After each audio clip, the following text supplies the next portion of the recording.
Today I'm meeting Shawn, and he's had these growths for almost 25 years.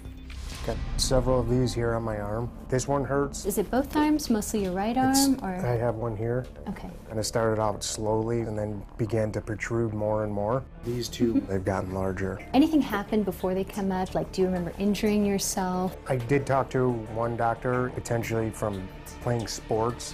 When someone injures a fat cell just in a certain way, those fat cells start to multiply.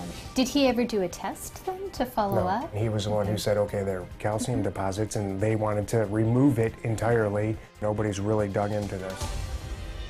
When I first looked at Shawn's, I thought to myself, this could be as simple as just a benign lipoma, but it could be a parathyroid disease where calcium is depositing, which is really dangerous.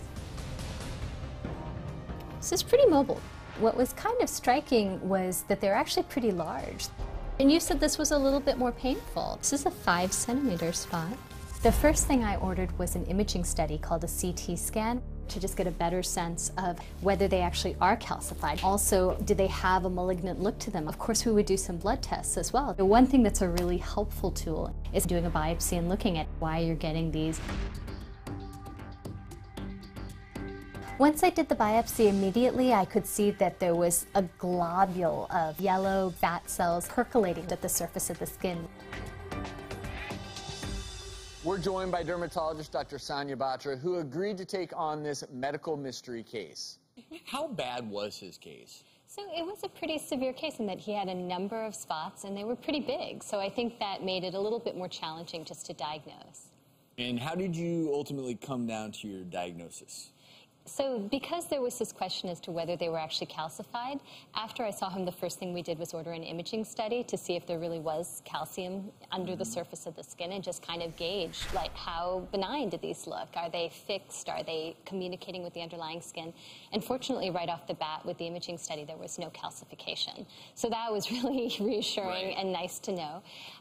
The other question about the calcification is that if someone really does have that, we worry about kidney disease, we worry about issues with their parathyroid hormone. So we did do some blood tests as well, and fortunately his calcium, his phosphate, his kidney function, all were completely normal, which was reassuring. So the overall health problems you were worried about, you ruled those out, which is all great. So of course it begs the question, the most important one is treatment and what's available. Yeah. So then we did finally just do a tiny little punch biopsy just to make sure that once we knew from the imaging study that they looked benign, they looked like they were based in the skin, but we just wanted to know the cell type. As soon as we did the biopsy, right then and there, we could see they were lipomas, which is just really benign growths of fatty tissue. And so he just had kind of larger ones and a large number of them. So we talked about his treatment options because we could see what it was, and the tissue pathology confirmed it. But they really are much more conservative than what he had been told. So rather than doing the big, large surgical excisions, he did small. We could do one of 3 options. We could do small keyhole incisions where we do them under local anesthetic and take them out.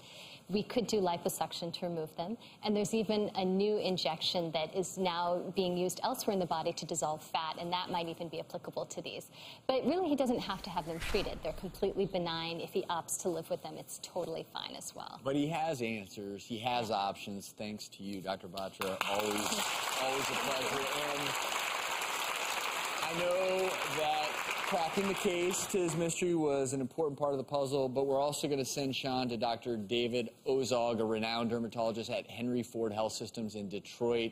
He has agreed to evaluate Shawn's case based on Dr. Batra's findings and come up with an appropriate treatment plan. We're going to be checking in with Shawn later in the season to see how he's doing. Best of luck to him.